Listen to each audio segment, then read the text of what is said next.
Well, I'm back in the bunker somewhere at an undisclosed location in Kentucky. Just me and my producer, Scott. Again. Let's get to it.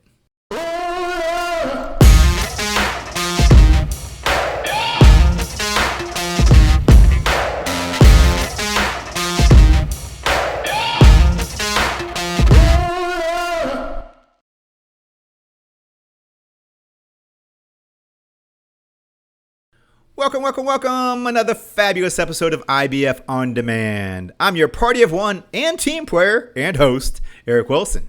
You can find me at eric@ibf.org. That's eric@ibf.org. Thanks for the follows, the subscribes. Find me on LinkedIn, YouTube. Thanks for the mentions there as well. Those actually go a long ways. Sharing, mentioning me helps me not only expand our networks together, but helps be able to expand this audience for the podcast as well. So thanks for the mentions on LinkedIn and other socials as well. So please continue to share. There's someone you also need to check out. That's our sponsor, Arkiva, driving business transformation by solving what others cannot. Thank you very much, Arkiva, for the support. And don't let them be lonely either. Check them out as well. In all honesty, I'm actually getting back from seeing a lot of you out there. And I really do enjoy that. I mean, I did a couple company trainings in Columbus for T. Marzetti and went down to Atlanta, Georgia, do some trainings there as well. Was in Prague, seeing some people in the international audience. So great to see some people from Saudi Arabia and other countries from around Europe then as well. I did a keynote in Chicago for another company as well. So at all these places, I continuously have people coming up saying, watch your podcast, giving me suggestions, telling me what I'm doing wrong, whatever it may be. And I really do appreciate that. So it's great seeing a lot of you. And I look forward to seeing a lot of you coming up as well. I'm going to be back in Chicago in June. And we're going to have continuous conferences. So check out ibf.org. See all the different events coming up. Or check out my LinkedIn page as well. I'll share events there as well. So please, I look forward to running into a lot of you at these future conferences. So we're not alone. I actually remember back before COVID, I actually tried to get a couple companies to try to allow me to work totally remote. This was before I was actually with IBF full time, and I was doing some consulting and also doing some contract work. And I actually tried to get a few companies to do full-time remote with them. I actually talked to today's guest back in 2017 when I was between opportunities just about that, where I wanted to see if I could work remote because the area I was in, I didn't want to move from. There wasn't a lot of opportunities in that area. So I talked about opportunities of working remotely because of I didn't have the opportunities nearby where I lived. Then I was blessed with this role with IBF and actually doing some consulting. And not only working from home, but pretty much on my own most times. And there was one time I was actually working with a company and they added me on with Slack to be able to exchange notes while I was doing some work for them. And I started actually to get these Slack notifications from HR and different teams on Slack that I was get these notifications. In full disclosure, I actually was sitting there one evening reading through most of what most people were ignoring and getting frustrated they were getting all these notifications from. I was actually reading and actually felt part of something. And I figured out, hey, guess what? I miss a little bit of that being on my own, working remotely. Now, at the same time, I quickly disabled the notifications for it in time because it did get a little bit annoying. But for a brief moment there, I actually missed having communication with people. And don't get me wrong, I love what I do. I mean, the flexibility, most of all, working with all of you and helping fostering the growth of the fields we're in. I mean, that's IBF's mission. That's my mission as well. I enjoy doing this. I enjoy connecting with people at conferences. And this is what I love to do. I found my dream job. But it's always, it's mixed. It's a mix of the benefits of what you do and then a little bit of what you're missing as well. And we're seeing the same thing right now in the workplace. New study found that working from home caused workers to become more siloed, and they don't communicate as well and engaged, and they Fewer real-time conversations occur.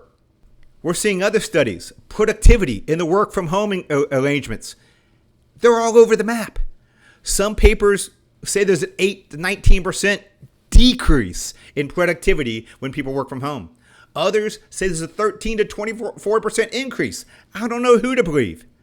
Mental health reports, some work from home increases stress, some decreases stress and fatigue working from home.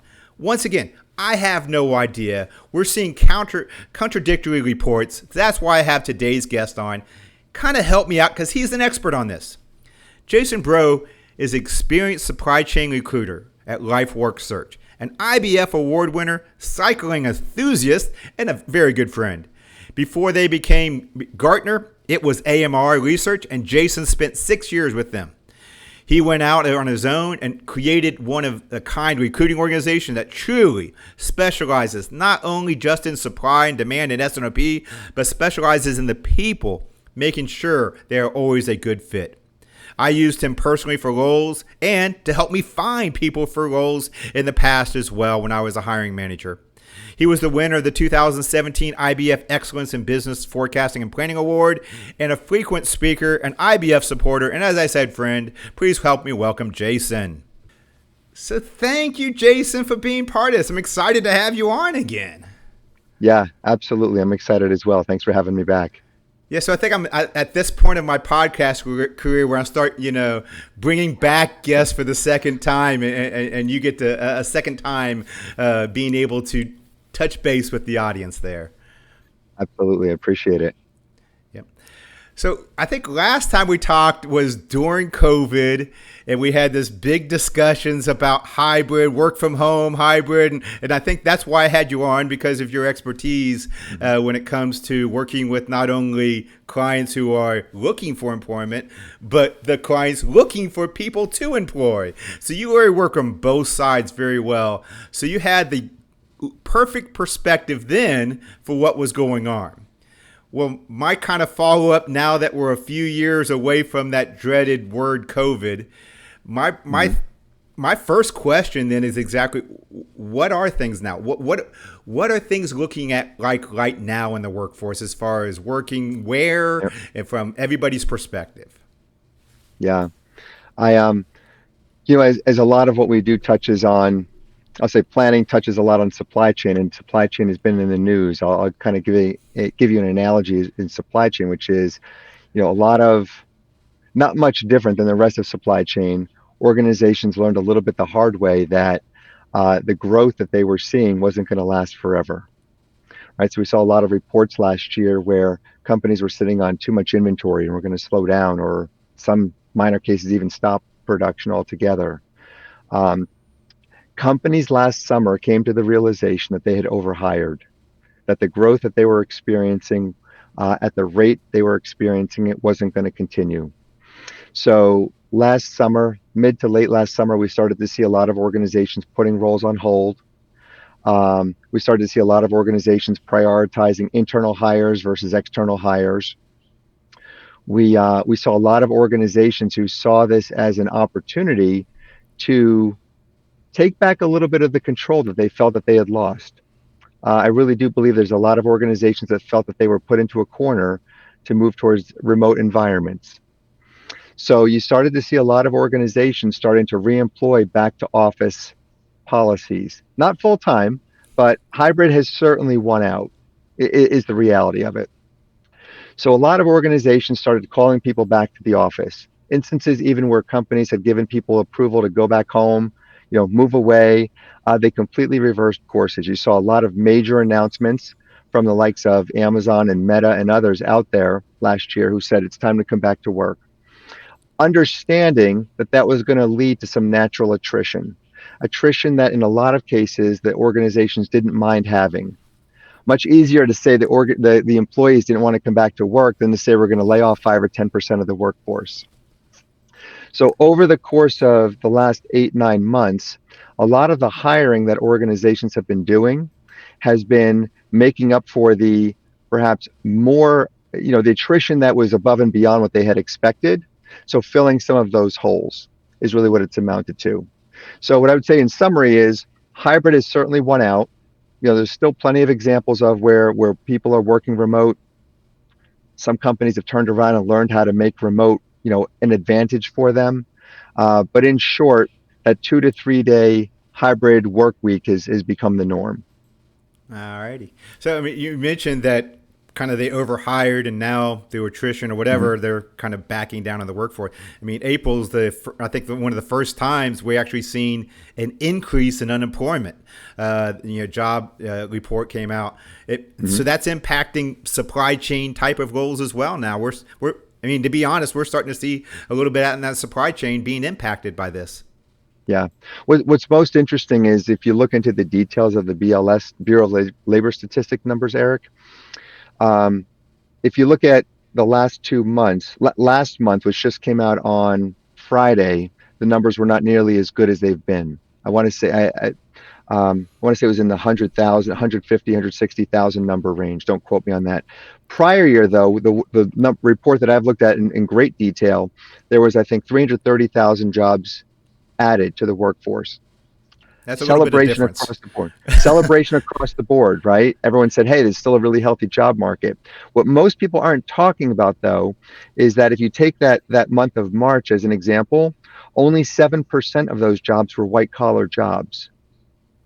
So to our audience here, most of the roles that we're talking about through IBF would be white collar roles. And that 7% number, I'd like to say that number's been consistent over the last 8, 9 months, but it's been a very low percentage of roles, job growth that's been white collar. Most of the roles, if you look at it across the board, are everything from hospitality and service industries, healthcare, but not necessarily the markets that we're looking at. So it is definitely anyone that's out there looking for a role right now is finding it a tougher market than they did a year ago.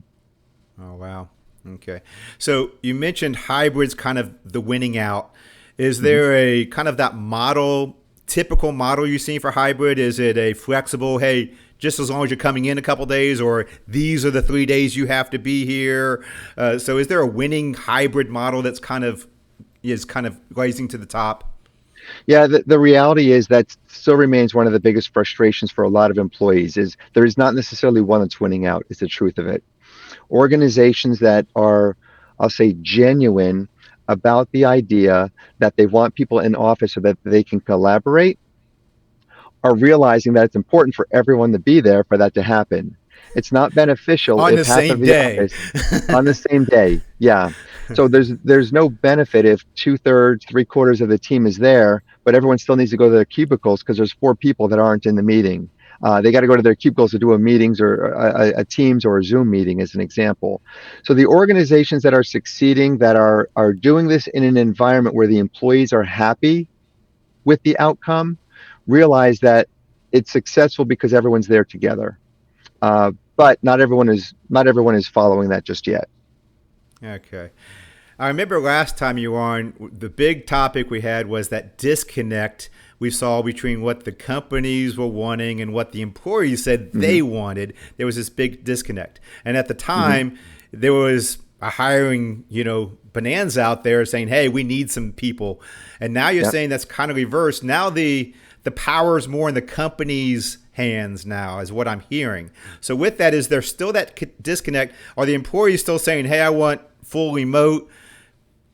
Companies saying no, we want you back. How is that disconnect kind of working itself out, or is it? So the disconnect is I'll say the disconnect is certainly still there. If we go back over a year ago, according to BLS, over 15% of companies were reporting that they had remote environments set up. Less than a year later, that number had dropped to like 6.5%. That number has continued to drop. So the desire of employees to continue to want to work from home, to work remote, I'm going to say when we speak with people, 75% of the time, it's I would love to remote environment.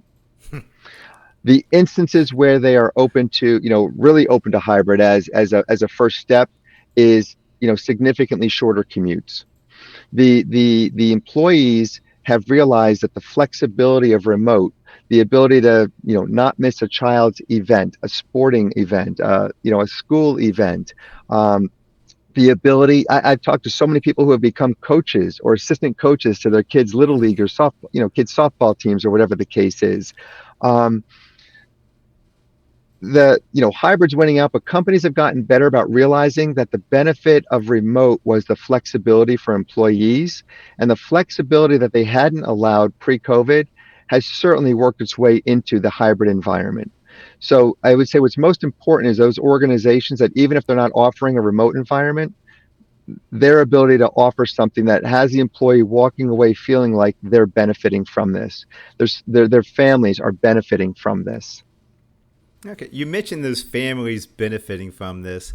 I Mhm. saw an interesting statistic talking about the increase in mothers into the workforce because of the work from home, the hybrid. The more accessible to jobs they might not have had because they're not Mhm. moving, but they have that capability of, let's say, work from home. So Mhm. is that, have you seen that as a byproduct of people who, because of where they lived or because of their situations, they have access to roles they may not have had access to before, like mothers? So originally, I would say the answer was no, right? When COVID first hit, there was report after report about the mothers really bearing the brunt of the need to take care of kids at home. Oh, Kids wow. trying to Yeah. figure out what was going on, right? Kids trying to figure out how to school from home. You got to remember, daycare's closed down. That's So true. somebody had to be taking care of kids. So I would say initially the answer was no. However, that changed over time, right? Um, we had an IBF chapter meeting back in November, and on the panel, one of the panelists had talked about the fact that their weekly Teams meetings, their weekly Zoom calls, had almost become mini family affairs. Right? It was very comfortable for them to have kids yelling in the background, for a young child to show up on a Zoom meeting, as an example, and it had almost become a family affair. So all of a sudden, this gets back to companies realizing that the work is not the only priority for the employee. And when companies learn to adjust in that environment, it made it a lot easier for both working parents. And I'm not just going to say mothers, because there's fathers who also, take that leading role, right? But for both working parents, yeah, exactly. Um, so when companies came to that realization, it made it a lot easier across the board. So I still don't believe this is necessarily a remote versus a hybrid versus an in-office thing. I would say let's keeping it remote and hybrid environment. It's made it a lot easier for people to make this work. However, those that want to continue to keep this as a purely remote environment are 100% finding it more difficult when they're in between roles to find that next position. We talked to someone just a couple of weeks ago who's in northern Wisconsin. Truth be told, remote or not, there's not a lot in northern Wisconsin. So the reality is, whereas she was in a remote work environment and her role is coming to an end, she's got advance notice of that. She's finding it very difficult because there aren't necessarily employers up there, and she's wanting to work remote. So yes and no, but it's not because of remote. Gotcha. Well, so it sounds like at least there's some good that came from Yes. the capabilities, but it seems like there's still, depending on where you live, there still may be limited options out there for you as a Yeah. purely remote, is what we're saying. I would, and if not today, we're going to get to this, but if not today, you're always going to be looking over your shoulder, is the truth of it. Mother or father. Gotcha. So let me expand about it because there's always that other person that lives next door, or is that what you're talking about? I'm talking more about the fact that if you're going into a remote environment where the you're going into a remote environment, for example, where your manager is on board with you being remote, but the company's not set up for remote success, then you're Gotcha. one manager away from, having to look again for the same thing. Yeah. All right. Yeah, that makes sense. And also, I mean, I've heard about the in-person bias that where some people see each other every day, they're going to be more biased towards them as far Mhm. as the person they don't see or only see on Zoom. So Yes, that may exist as well. that absolutely exists, right? Out of sight, out of mind. kind of Mm-hmm. idea. There are organizations that are absolutely set up for success with remote. They've done a great job. Human resources has gone out of their way to figure out how to make sure that everybody's included, right?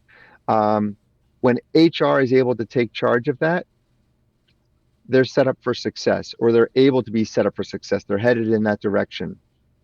But no different than we've had discussions in the past about the importance of career pathing. If your manager is the only one that's interested in helping you career path, it's not going to lead to the direction you want to go, right? It's the same thing here. If your manager is the only person who's flexible to that remote environment, and that manager changes roles, everybody's on pins and needles as to whether their role is safe. And by the way, it's not just your own manager. The higher you go up in the organization, you're one other person's job change away from having to revisit this. We've got a Yeah. client down in Texas who was adamant 4 days a week in the office. They just Wow. changed CEOs. The new CEO came in and said, "Hey, I don't care. Work from home if you want." Right? But then there's the next CEO away from that changing again. So it is. I still continue to hear from people that they understand that working remote is going to lead to more frequent job hops, that is going to lead to the potential for the inability to advance the way they would want to. It leads to a lot of people feeling like they're working more as a contractor or consultant, where we get that feedback from contractors or consultants that they just simply don't feel like they're part of the team. Now, Yeah. don't get me wrong, there are exceptions to all of this, and I've got other examples that I could give you where it is an exception, but it's only an exception. The vast majority are telling us that they don't feel like they're part of the team. Alrighty. So to that point, you mentioned 75% of the people, I've seen as high as 80 or 90% of the people want to work Mhm. remotely, and we're not seeing that, or things continuously change, so they don't have the Right. predictability of, hey, this is what I'm going to be. That has Hmm. to impact job satisfaction. When you're Yep. working remotely, you're less loyal to that company. The loyalty of of I'm invested in that company goes down then as well. So Hmm. we are seeing a lot of job hopping then. Yes. So to this point, you mentioned you don't see that career advancement. I've heard other things that you can actually increase your salaries quicker and increase your career pathing by job hopping for the Gen Hmm. Zs out there. So, Hmm. are we seeing a lot of job hopping? Is that going to be the new norm? And is that the right or wrong way, or it really depends on what you're looking for? Yeah. So the first thing is we are seeing more job hopping than in the past. Now, during the first 2 or 3 years of COVID, most companies are saying that's fine, right? Everybody was trying to figure things out. Companies had put employees on furloughs. Employees didn't know if they were going to be coming back to a job or not, so they had to look out for number one, as we say, right? They had to go find something new, and then companies were constantly changing their policies, like very frequently changing their policies about what was acceptable and what wasn't. So what I'm going to say is the first 2 or 3 years of COVID, 2000 to 2023, kind of like somebody who really appreciates fine wine. They know the good years and the bad years, right? So during those years, I'm going to say most employees have gotten a pass. However, um, the what you're going to find is you've got a variety of hiring managers in the workforce. You've got those baby boomers like you and I, who Hey, I'm going hey, to say, I'm a Gen X. I'm sorry, Gen X, excuse me, forgive me, Gen Xers like you and I. Yes. Um, Uh, but there's baby boomers as well. So baby boomers and Gen Xers are going to follow a little bit more of a traditional path where they're looking for employees who can show stability. The Gen Yers, and by the way, those are also the people who prefer a little bit more FaceTime in the office. Mm-hmm. Whereas Gen Y and Gen Z, those are the folks that want a little bit more of the flexibility and understand the risks that come with that. When those are your hiring managers, they're a little bit more tolerant of this. So for the next 4 or 5 years, we're going to have the last of the baby boomers exiting the workforce. There's going to be a lot less Gen Xers, hiring managers. And as you have these Gen Y and Gen Z hiring managers moving up the chain, they're going to become a lot more tolerant to this. So we're definitely in an inflection point in terms of the acceptance of the shorter time frame in a role. Okay, so that makes sense. So it makes sense. We're kind of in that inflection point, and we're going to be outnumbered here as Gen Xers. And I'm not a boomer, but as Gen Hmm. Xers are going to be outnumbered here in the near future, and we're going to see changes happen in the marketplace as far as tolerance, the way they're reacting. You mentioned HR when they take the role, they can do things right. As Hmm. far as adapting to this hybrid and this next generation of their needs. So, what are companies doing to react to the new norm that we're seeing? Is it less investment of, hey, do what you want? Or are they trying to keep some of those job hopper, Gen Zs Hmm. out there in the roles? So again, it varies, and that's a It bad depends. That's my answer. favorite answer. It I'm depends. gonna, I'm gonna go back to Eric. You might remember this is 6, maybe 8 years ago at one of the global IBF conferences. There was a panel discussion, and I'm not going to say it got heated, but it definitely got very opinionated about companies' perceptions as to whether outsourcing the forecasting function Yep. was acceptable, whether it was a good idea. Oh, yeah. And the best that I remember of that discussion was that most of the panelists and the people in the audience that chimed in felt like giving up your confidential, what they interpreted to be very confidential information that was unique to their organization, was never going to fly. And now I have spoken to at least 2 dozen organizations over the last year alone who have outsourced a good portion, at least the statistical forecasting piece of their forecasting process. A piece that 6 to 8 years ago, everyone said, no way in heck are we ever going to give that to somebody else, right? So I go back to say, there's a lot of discussion in the marketplace right now. Is AI going to take over everybody's jobs? I think you and I have both written and seen a lot of content that says no. Yep. However, when employees continue to put what I'm going to say are additional demands on their employers, the employers, if and when they see opportunities to outsource, to automate, they are absolutely going to take those opportunities, right? And although I haven't necessarily seen instances where this has creeped into the planning function just yet, but I do look at leading indicators of things like you look at what happened with the automotive strikes last year, Hmm. right? They didn't go after just one plant. They went after multiple plants. They went after multiple brands at once. They went after the tier two and tier three suppliers who weren't then providing the parts and raw materials needed for production. You look at the UPS instance last year, where the employees put very rigorous demands. Ultimately, UPS conceded. And what happened? A couple of months later, they talked about all the automation programs they're putting in place. And they talked about how they're not either not continuing with certain hiring functions or laying off certain functions, right? So I do believe that there is a give and take. And I do think that, the extreme, if we think of employment, the extreme is fully remote.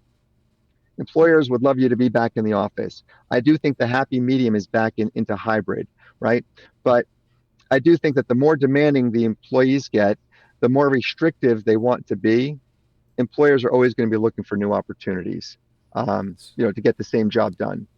So what I'm hearing is the Gen Zs need to be a little less demanding, and the Gen X need to be a little more accepting.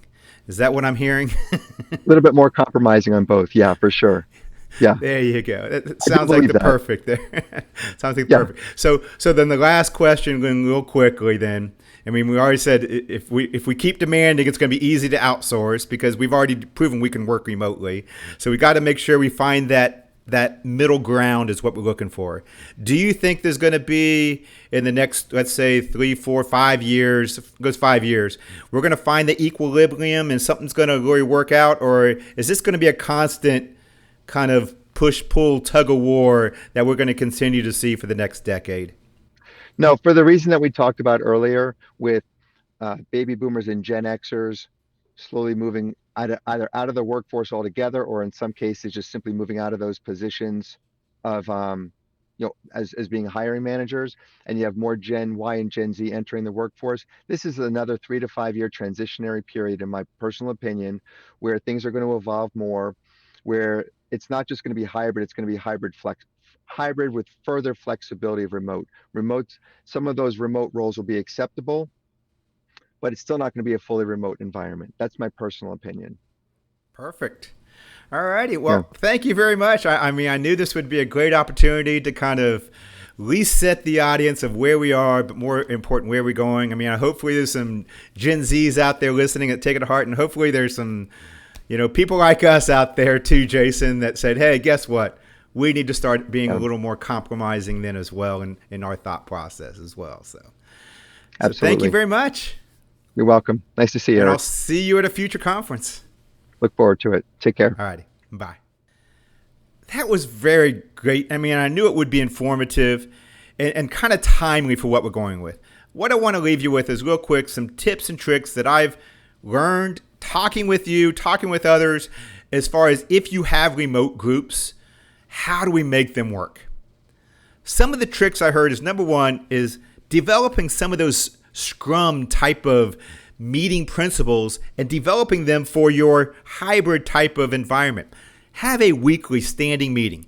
Ensure that all team members are on the same page, identifying obstacles, being able to make improvements to what is going on. Meetings that give members the opportunity to clarify information that they may have been lost in translation in an email or a text. Give them opportunity to clarify information so nothing is misconstrued and left unquestioned. Some of the biggest things we're saying, kind of mentioned in that interview, is we're seeing those hybrid, the necessity for bringing people together. That's where better collaboration works. Schedule a full in-office day once a month for face-to-face meetings, brainstorming, team building. Another thing that we're seeing is training. Training becomes an excellent tool to allow not only to upskill people, but make people feel more engaged. We talked about that job hopping. Having training opportunities, bringing people in-house to do training, upskills employees. It makes people more engaged. It helps with the team building. And by the way, yes, I can help with that. I mentioned over the past month, I went to Columbus and did an in-house training there. I'm in Atlanta doing an in-house training there 4 times this year. I'm doing countless others. We actually will go in and do a 2-3 day training for demand, supply, s&op, cross-functional teams to be able to really help bridge those gaps, bring them together. You're talking about the ideas that come out of those meetings are priceless. It pays for itself. A small investment upskills, engages them, brings thought leadership out of these meetings. It's a great opportunity. Check out ibf.org for training opportunities, or reach out to me, eric@ibf.org, or find me wherever and DM me wherever necessary. But training is a great opportunity to help foster that growth inside your organization and help keep people engaged then as well. Well, that's a wrap. I'm going to go wander out of my bunker and maybe actually talk to someone in person. My name is Eric. You can find me at eric@ibf.org. That's eric@ibf.org. Thanks, Arkiva, for driving business transformation by solving what others cannot. A great resource, a great platform for your end-to-end supply chain needs, no matter where you are, what size company you are. They are a great fit for you. I guarantee it. I've used them many times in the past. There's lots of ways you can actually get out if you want. There's conferences. I mentioned the in-house training. Check out everything at ibf.org to learn more. Great resource for whatever you're doing or wherever you want to go. And finally, remember, even if you're not in the office, you still need to wash your hands.